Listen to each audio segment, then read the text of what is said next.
श्री स्वामी जी महाराज ने कहा, राम नाम जो जपे एक बेर, उसके भीतर कोश कुबेर।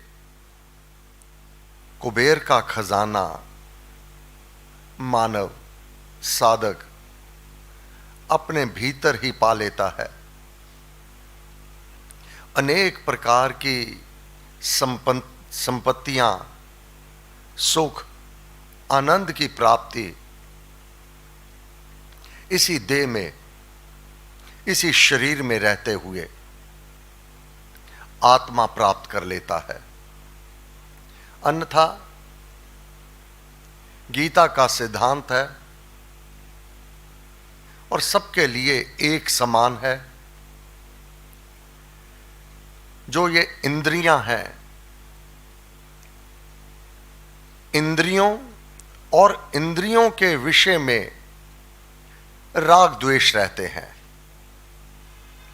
विवेकी को चाहिए कि उनके वश में ना पड़े, क्योंकि वे इसके शत्रु है।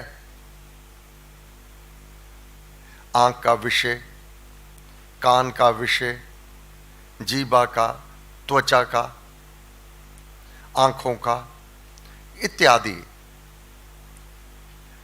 ये इसमें विचरती हैं। ये स्वभाव सिद्ध नियम है परमपिता परमात्मा का। इनके वश में नहीं पड़ना, बल्कि इनको सधाना है। इसलिए करना यही चाहिए कि बाहरी वस्तुओं के देखने, सुनने आदि से उनमें जो राग, गाढ़ प्रीति हो जाती है और जो द्वेष भाव बढ़ जाता है, मनुष्य उनके अधीन ना हो, उनको दमन कर रखे। बाहर के विषय जो भी दृष्टिगोचर होता है, जो भी शब्द सुनाई देते हैं, शब्द किस प्रकार राग और द्वेष उत्पन्न करते हैं। कोई भी वार्तालाप कानों ने सुना, अब उसका प्रभाव भीतर, अगर कानों के द्वारा अपने मन अनुकूल शब्द ग्रहण किए गए हैं तो उनसे राग हो जाएगा, गाढ़ प्रीति हो जाएगी। किसी ने प्रशंसा कर दी, किसी ने तुम्हारे गुणगान कर दिए, अब उसको मित्र समझने लगोगे। और किसने सीधी बात कह दी, कोई कमी बता दी, कोई दोष बता दिया, अब उसके प्रति द्वेष भाव उत्पन्न होने लगेगा। ये भीतर के परिवर्तन होने लगेंगे। महाराज ने कहा, इनके वश में ना पड़ो, प्रशंसा हो तो ना सुनो। ये सब बाधक होते हैं अपनी साधना में। सम रहने का प्रयत्न करो। आंख ने कोई वस्तु को देख लिया, अब ललायत हो गया कि यह मुझे चाहिए, समर्थता है नहीं उसको खरीदने की, परंतु घर पर आकर भी उसमें मन लगा रहा कि वह मुझे प्राप्त हो जावे।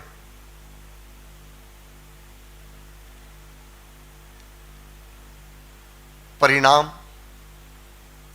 कहां तो अपने मन को लगाना था जाप पाठ में, कहां अब बाहरी वस्तुओं की ओर मन खिंच गया।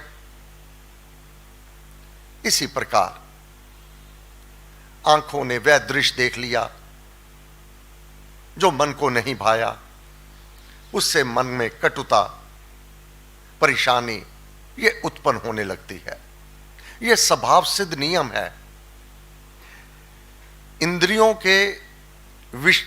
का विषयों में राग द्वेष रहता है।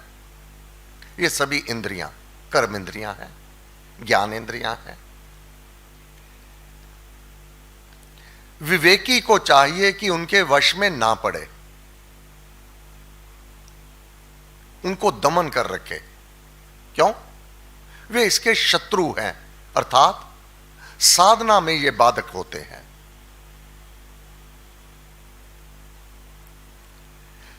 माला लेकर जाप में बैठता है, विचार उन्हीं बातों में, उन्हीं भावों में चला जाता है। उसने ये कह दिया, उसने वह कह दिया, वो ऐसा है, वो वैसा है, करना तो जाप था, अब उसी उधेड़ बुन में वह लगा रहता है।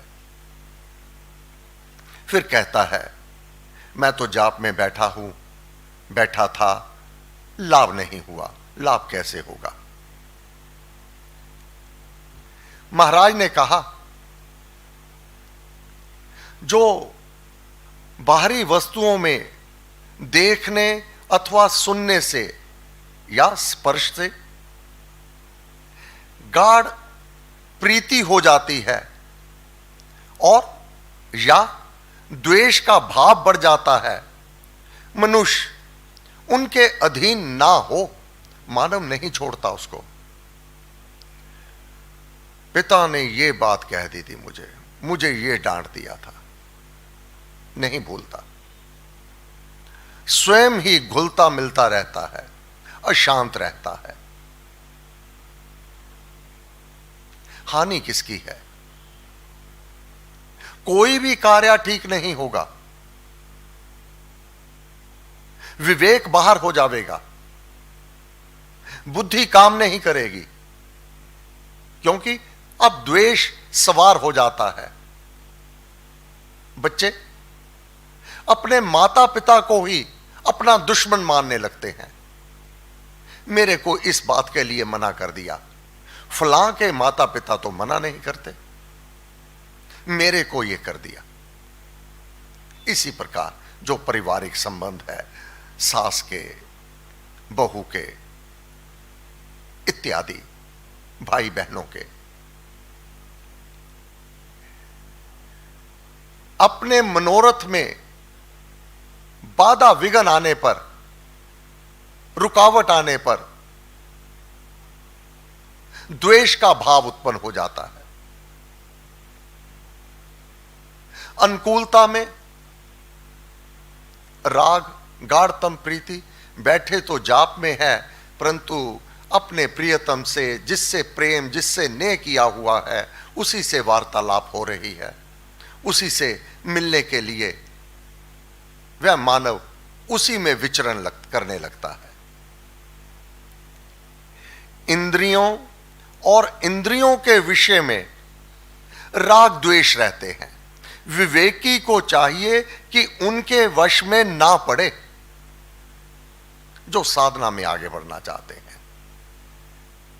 महापुरुषों ने ना काहू से दोस्ती, ना काहू से वैर, ये दोनों ही बाधक हैं। करना क्या है? हृदय राम नाम से भरिए, संचय राम नाम धन करिए। जो सहायता करने वाला है, जो पार उतारने वाला है। बाकी ये सब मिथ्या है, राग भी और द्वेष भी, अपना भी पराया भी, सब यहीं रह जाना है, कोई साथ नहीं चलने वाला। और मानव उसी के पीछे लगा रहता है।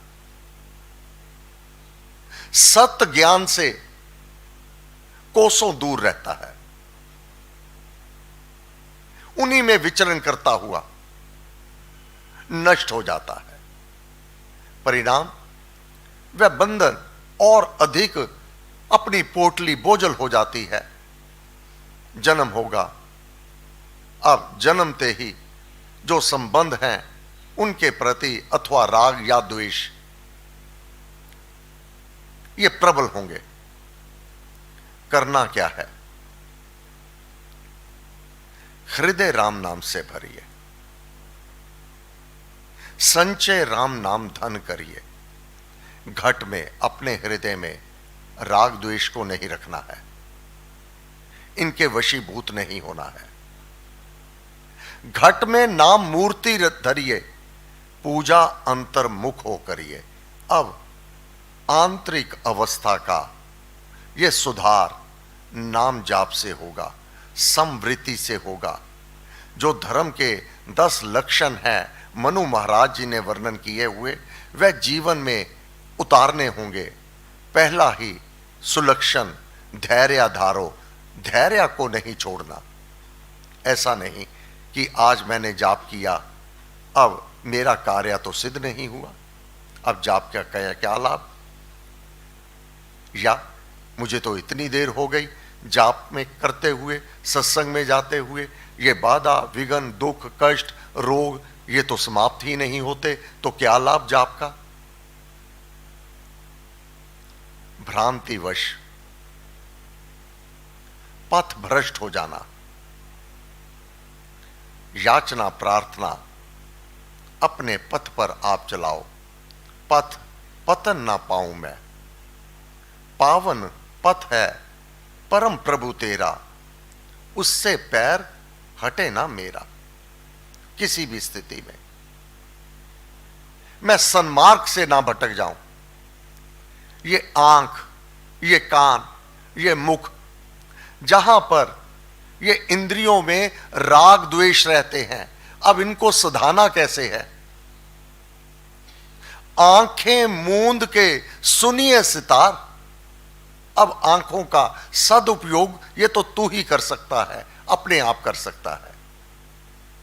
अब आंखों से अनुचित दृश्य को देखते रहना, दूसरों की कमियां देखते रहना, दूसरों की त्रुटियां देखते रहना, फिर कहना वे मेरा जाप में मन लग जावे, मेरा ध्यान लग जावे, कैसे लग जावेगा। कानों से अनुचित शब्द सुनना, दूसरों की बुराई सुनना, निंदा सुनना, चुगली सुनना, अब ये गंदगी कानों के द्वारा भीतर भर लिया, आंखों के द्वारा भीतर भर लिया।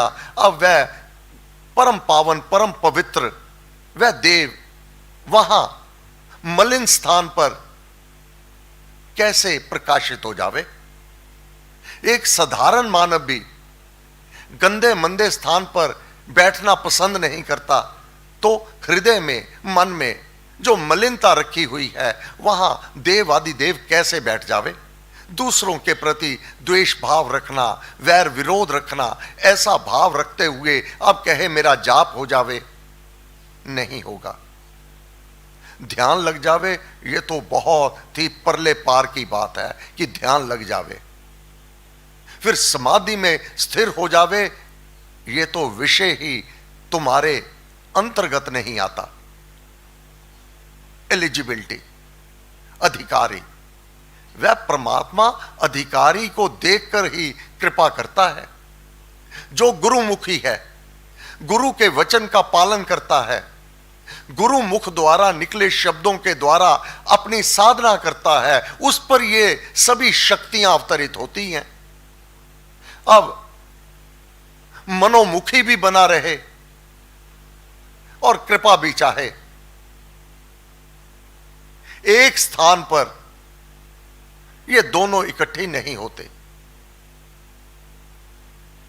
इसलिए हे प्यारे, अपनी आंखों का सदुपयोग कर, पहले दर्शन कर, फिर जब दर्शन किए जाते हैं टिकटिकी बांध करके देखना, अपने गुरु के उस दिव्य नेत्रों के दर्शन करना। परम पूज्य श्री प्रेम जी महाराज, ज्योतिर्मय नयन, ज्योतिर्मय, जैसे दीपक प्रज्वलित रहते हैं, ऐसे परम पूज्य श्री प्रेम जी महाराज के नेत्र।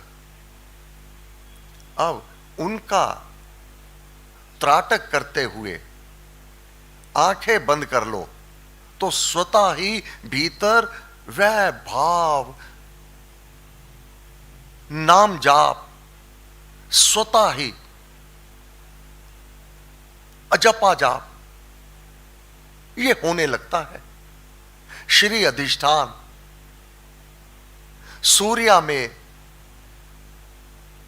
हमारे आराध्य देव, इसका त्राटक कर लो और इस मस्तक में वही चित्र अवलोकन हो जाता है। ये अपने कान अब भीतर की शक्ति के द्वारा कोई धुन, अमृतवाणी के श्लोक, भजन, राम नाम की ध्वनि अथवा वह नाद जो देव आदि देव परम पिता परमात्मा की आवाज, अपने गुरु की आवाज, अपनी आत्मा की आवाज, वह उसको सुनने लगता है। जो यह आनंद है, ये वाक्य के द्वारा तो नहीं वर्णन किया जा सकता। जिस प्रकार गूंगा गुड़ खा करके नहीं बता पाता ये मिठास क्या है, इसी प्रकार साधक ये आंतरिक अवस्था को केवल अवलोकन कर सकता है, वह उसको समझ सकता है, उसकी अनुभूति हो सकती है। वह वार्तालाप के द्वारा नहीं समझा सकता कि मुझे क्या प्राप्ति हो गई। आंखें मूंद के सुनिए सितार, राम राम सुमधुर झंकार, उसमें मन का मेल मिलाओ। अब मन जो परम पावन पवित्र किया हुआ है, उसमें नाद गुंजाए जा रहे हैं। वह देव आदि देव अति प्रसन्न हो गया है। अब साधक अपनी साधना में आगे बढ़ने लगता है। राम राम सुर में ही समाओ, यह वह अवस्था है जिससे साधक सर्व बंधनों से मुक्त हो जाता है। मन, बुद्धि, चित्त, आत्मा ये एक होकर के राम नाम का आराधन करने लगते हैं, राम नाम में निमग्न हो जाते हैं। अगर इसका प्रयास ना किया जावे, ये साधना में आगे बढ़ने के लिए गुरुदेव से, देव आदि देव से याचना प्रार्थना करते हुए अपना व्यवहार ना ठीक किया जावे, तो उनके लिए है इंद्रियों और इंद्रियों के विषय में राग द्वेष रहते हैं। वह केवल उसी में रमन करते हैं, बस उसी में अज्ञानतावश सुखों को अनुभव करते हैं। परंतु हमें गुरुमुखी बनना है। जो गुरुदेव चाहते हैं, हमें यथाशक्ति प्रयत्न करते रहना है और अपनी साधना में आगे स्वयं बढ़ते रहना है। हे गुरुदेव, आपको बार बार नमस्कार नमस्कार नमस्कार। आज बुधवार, भीतर गुरु महाराज के कमरे में अखंड जाप सायं 5 बजे तक। सब शक्ति मते परमात्मने श्री रामाय नमः। सैव शक्ति